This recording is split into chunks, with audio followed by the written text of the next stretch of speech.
All right, I think we're live. Hello, everyone on Facebook. Good to have you all tuning in. My name is Lindsay James. I'm your state representative here in Dubuque, and I have the privilege of introducing you to Kristin Dietzel, who is the Vice President of Workforce Solutions at Greater Dubuque Development Corp. She has an incredibly long resume and an incredible list of accomplishments that would take the entire time we have together to go through. So I'm just going to tell you on the record, for the record, this is one of the most competent, capable, intelligent women out there when it comes to dealing with workforce solutions and issues. So we're really lucky to have you on. Thank you for being here. How are you? Thanks. I'm doing well.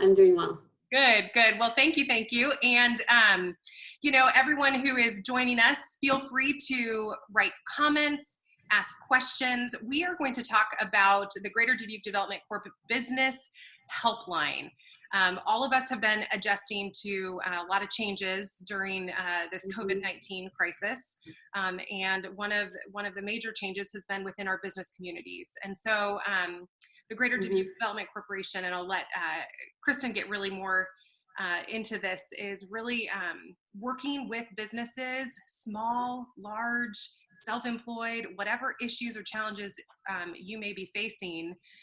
There is a helpline with professionals who are there to help you. So it's an incredible service. We're so grateful to have you on, and thank you for your work. So for those of you who jumped on, please write comments, questions.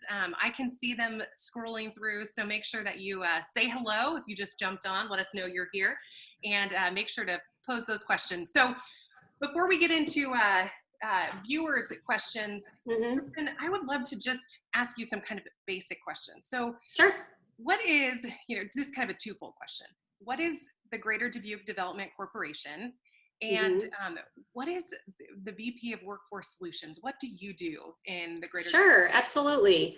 So Greater Dubuque Development is a private nonprofit that's been in existence since 1984. We are funded both by the private sector and the public sector. So typically we're about 2/3 funded by our private sector employers and about 1/3 from public support from city and county.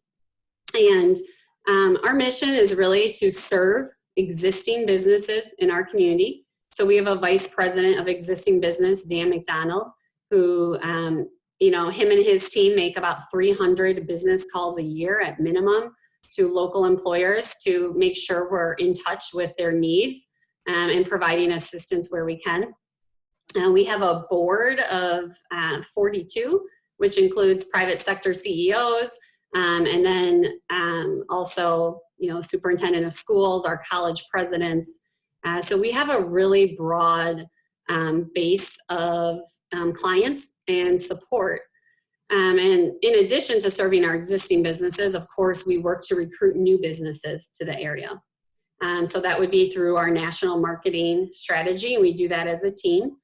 And then my role, and I have a full-time colleague, Anna Rolling, we work in workforce solutions.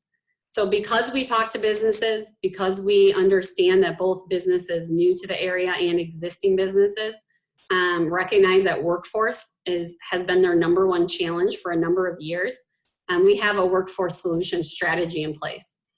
So my job is to head up that workforce solution strategy. So that includes college outreach, that includes data, really understanding the skills gaps of our community and understanding how we can provide training to fill those gaps.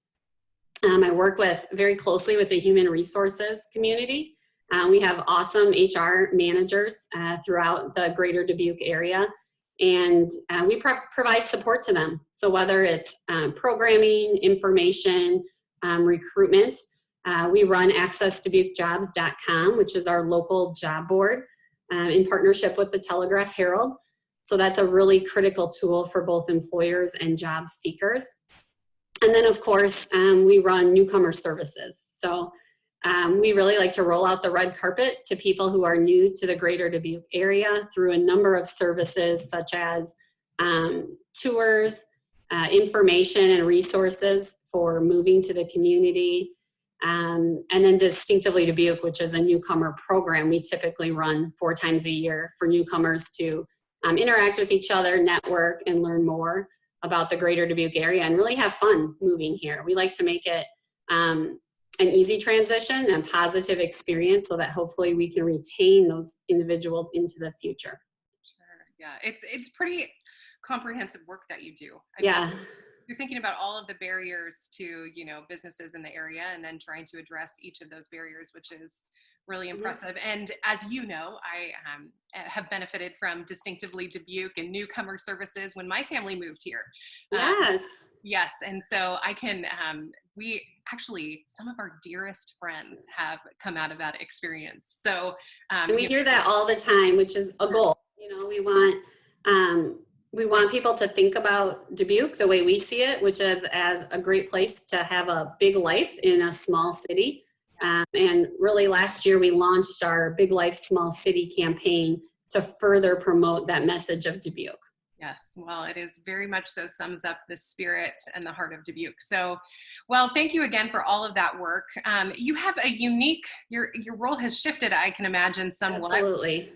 With COVID-19 and this, the crisis that's in front of us, businesses have taken huge hits and have huge challenges in front of them.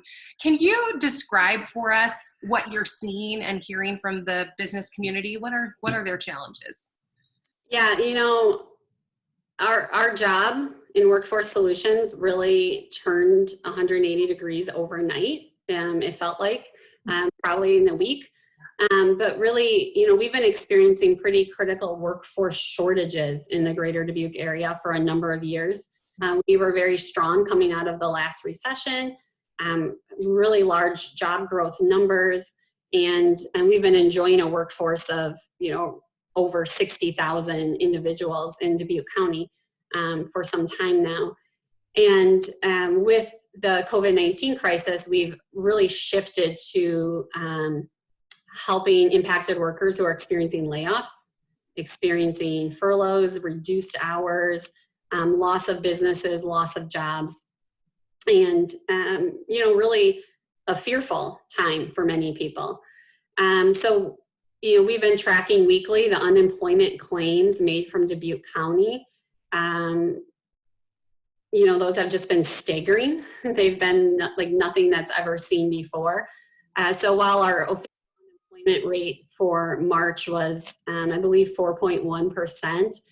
It is likely that our current unemployment rate is closer to 20%. Wow. When you look at all the claims filed. And that would include individuals that, haven't typically been able to file for unemployment, like self-employed, independent contractors. They've been really hard hit by this crisis.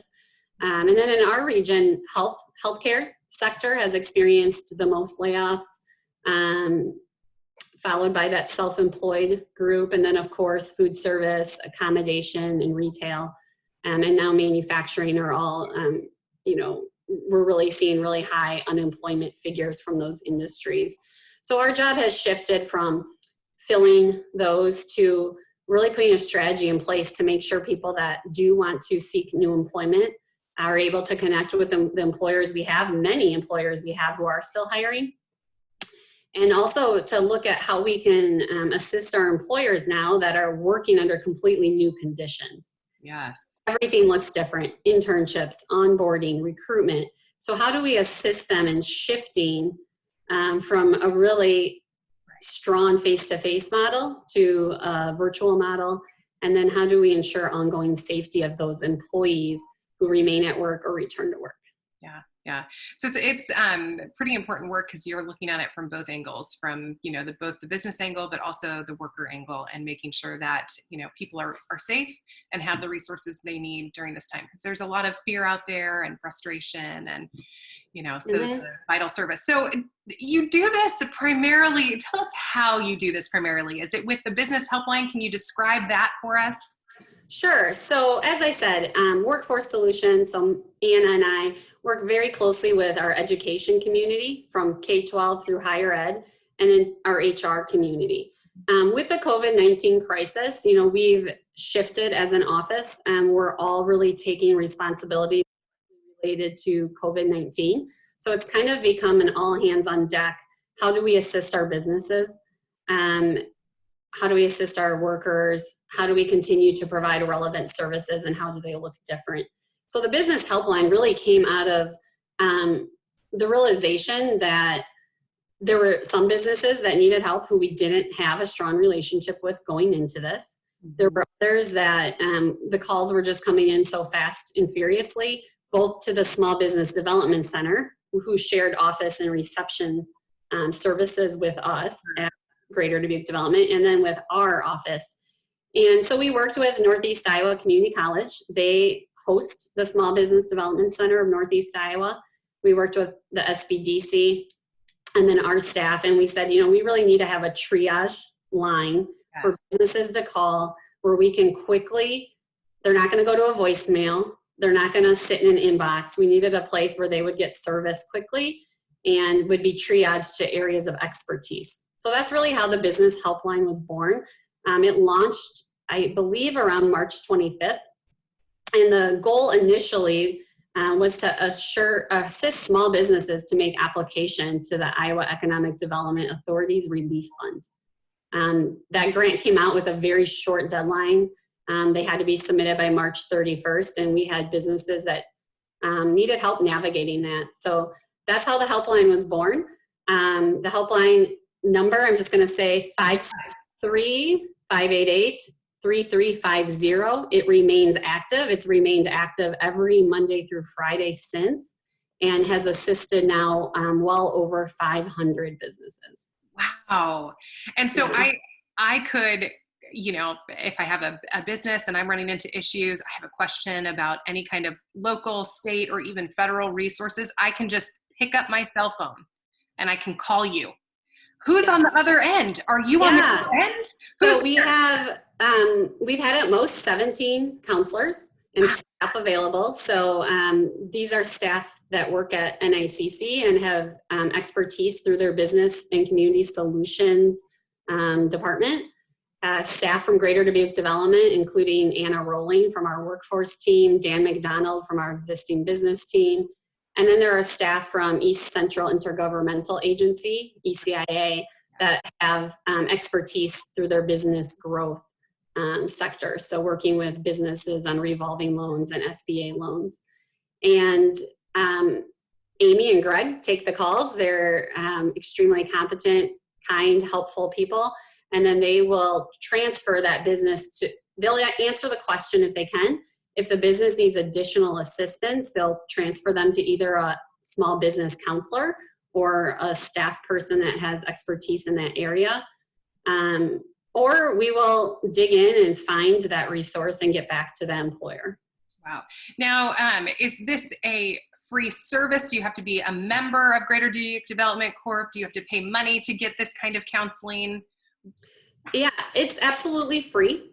Any business, any size, really any question. We know that sometimes people don't know where to go with their question, and we want to be that resource. When this first launched, we had our staff make 980 awareness calls to local businesses just to have a voice say, hey, you might not be keeping up on all the resources as you're drowning or treading water. So we want you to know this helpline is available. We partnered with the Chamber of Commerce to contact all of their members. We partnered with Dubuque Main Street to contact their members. The Cascade Chamber members were contacted, as well as Dyersville Chamber members. And then we contacted all of the existing businesses we have in our database. So through those calls, we built a lot of personal touch and a personal awareness. We still believe, even though things are virtual, that relationships are what will sustain us and what will help us get information to people ultimately. I mean, social media is great. We've promoted the helpline on social media, but we really think these awareness calls have been critical.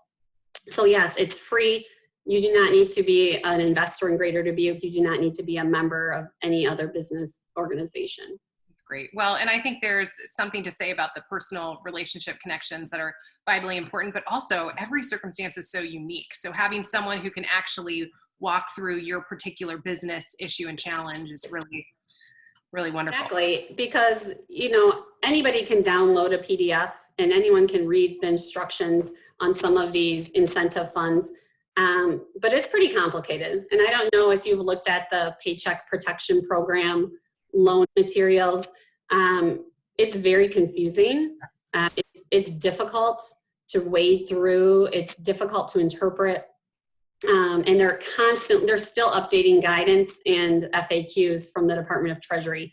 So we really are that resource that is keeping up on that every day so that you don't have to, or if you didn't read yesterday's guidance, it's okay. You can call us and somebody has. And if the guidance still isn't available, we're going to let you know that. And you'll at least have an honest and clear answer of where you sit. Great. Now, if you are a worker and still struggling to figure out the unemployment circumstances and all of that system, is that something that you help with as well? Yeah, so for individuals seeking answers to unemployment, the best thing they can do is go directly to Iowa Workforce Development website. Yes. As soon as you go there, there's like a big window that's a big button that's going to show you the phone number and the email. Yes. There's multiple FAQs listed for employees and workers, and there's information on the Federal CARES Act. So that is going to be the best place to go first. So we can't help someone apply for unemployment. However, we have worked with a lot of businesses who have called the helpline who have questions about, do I have to provide my employee with leave in this scenario? Or sure. If I do temporary furloughs, do I have to issue a WARN notice? Or how do I comply with the Families First Coronavirus Response Act, which is federal legislation that requires employers of a certain size to provide paid sick leave and paid family medical leave. So any of those businesses that have questions about how to apply the unemployment legislation, we can absolutely assist.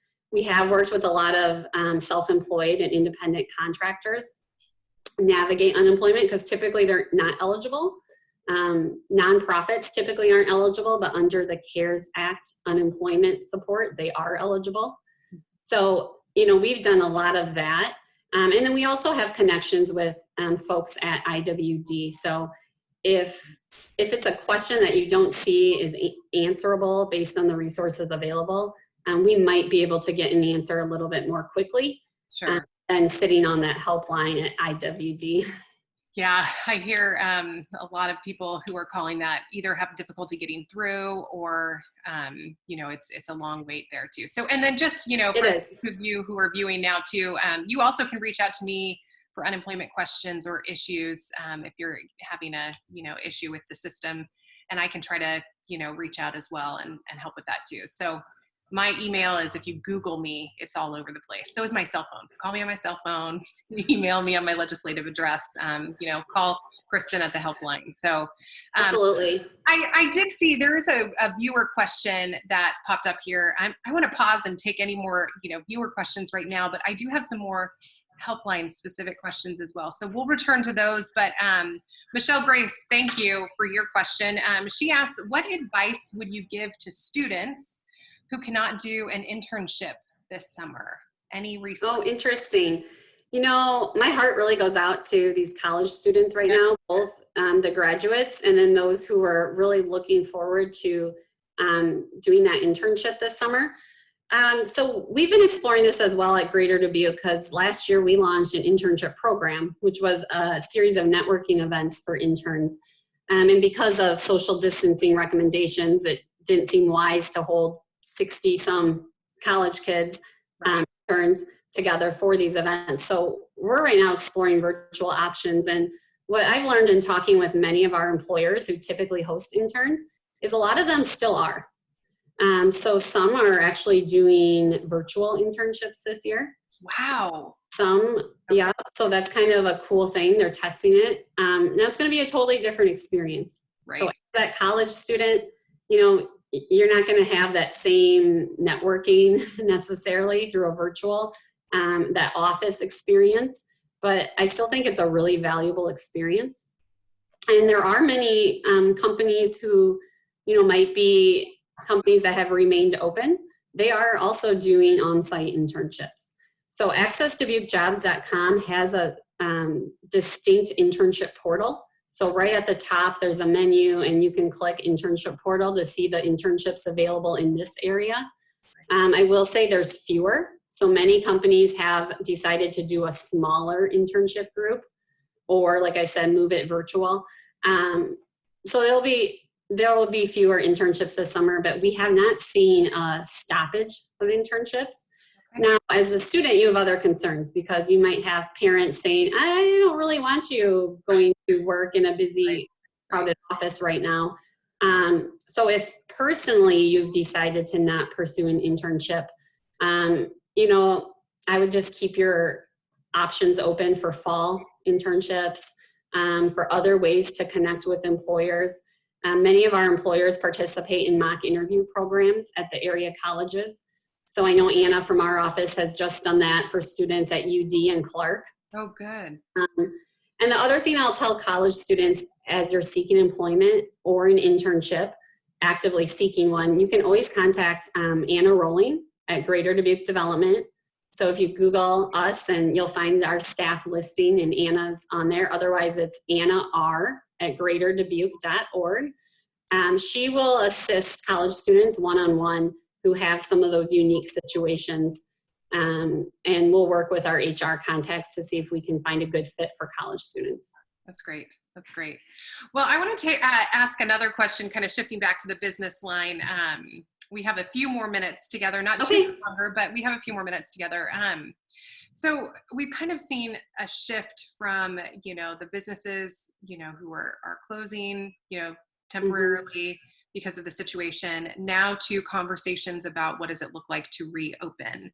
How do you help businesses, and does your business helpline actually help businesses think through, you call it safe at work? Yes, absolutely. Yeah, this is really important. There is a lot of information out there that's sometimes contradictory and at the very minimum confusing on safe protocols for employers. And part of the confusion is it's going to look different at every place of employment. So the protocols at a restaurant are going to look very different than a call center, going to look different than a childcare center. So what we've attempted to put together to make the process a little easier is a framework for employers to think through what kind of questions they need to ask themselves, and then some resources for what are some best practices for implementing the answers to those questions. So yes, we put together Safe at Work in Greater Dubuque. You can access it at greaterdubuque.org/safe. You can also find it through our homepage. If you click on our COVID-19 updates, it's one of the top buttons. And the questions we ask employers is, one, how can you organize your workforce? So do you have people that can work from home, can work remotely?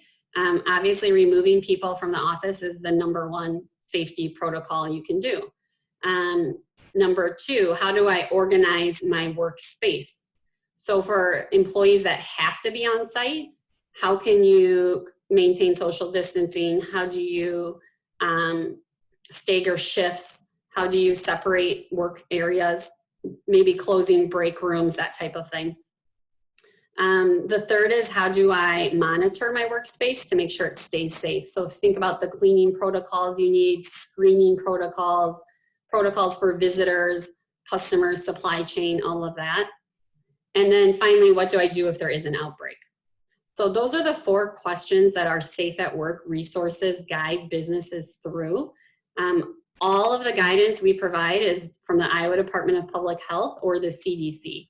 So we aren't creating any new guidance. There's a lot of guidance out there, but what we're doing is trying to put it into a framework that is digestible, makes sense, and then provide a support through the business helpline. So if businesses walk through that, and we've had, since we launched it May 1st, we've had over 400 hits to that website to download that booklet. So that's really positive, and it also tells us this is needed in our community. Yes. But businesses who are still confused or still think, I can't find touchless thermometers. or, can my employees self-monitor at home, or do I have to take their temperatures? All those things they can also call the helpline for. Great. And if our helpline counselors, we're not public health experts. My expertise is in workforce. If we can't answer the question, we'll contact the VNA. We'll contact other experts in our public health arena to get those answers for employers. That's great. Well, the connections that you offer then to solve the questions are significant. So that is fantastic. Let me ask you, in terms of long-term business strategies when it comes to reopening and just rethinking about, what this season could look like. We may reopen and then have to walk it back. We may, there may be some surges, there may not. A lot of health experts are saying different things. So what are long-term business strategies, as small businesses and larger businesses and self-employed are thinking about reopening as it relates? Yeah, so, one of the questions we get asked a lot is, what's this going to look like in the fall? And we don't know. We don't know what this is going to look like in 2 weeks. Yes. So one thing that's important to note about Safe at Work is that we're updating it several times a week. So as soon as the CDC guidance changes, we are going in and updating those protocols live. So I do encourage people to check back. We date the latest updates because it is changing quickly. And as businesses look to reopen, there's a lot they can do about posting their safety protocols. So I've seen some businesses start to do that over the weekend if they're retail. You can require your patrons to wear a face covering.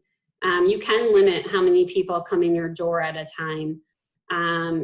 You can have posters up about social distancing guidelines that you'd like to maintain. You can continue to offer curbside and delivery options for customers that are high risk or uncomfortable going out in public. So those are things we're starting to see companies do. So I think it's really great when companies have a policy and they're posting it, they're sharing it. That allows patrons to understand their comfort level. Yes.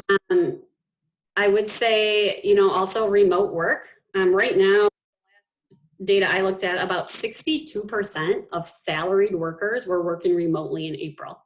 So if you think of a lot of your white collar jobs, phone jobs, call center, many of those jobs can be done remotely. Sure. And over the weekend, you may have seen news, many companies are maintaining that through the fall. Rather than bring everybody back, see what happens, and then have to go back home. Right. So there is, remote work continues to be a viable safety option for many employers. Now, of course, our essential workforce or critical infrastructure workforce has never moved to remote work, and that isn't an option for them. So for those companies, it's really critical they create their own internal policies and procedures that incorporate as much of those safety recommendations as is feasible. That's great. That's great. Well, I'm looking at the time now, and I think that's probably a really good spot to conclude, especially with a huge thank you to those, as you talked about it, the essential workers and these businesses who can't work from home and can't shelter in place in that way. So thank you for being out there. I'm going to give this number one more time. It's 563-588-3350. Kristin, thank you so much for your work and for taking the time to be with us.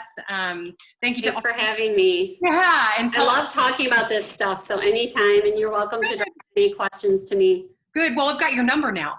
So yes. I'm call.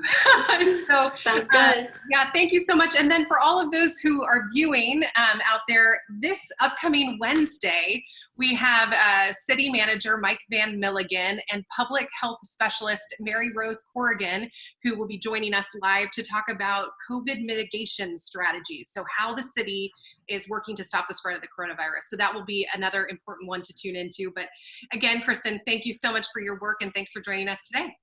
Thank you. Have a good day. Thanks. Take care. Bye.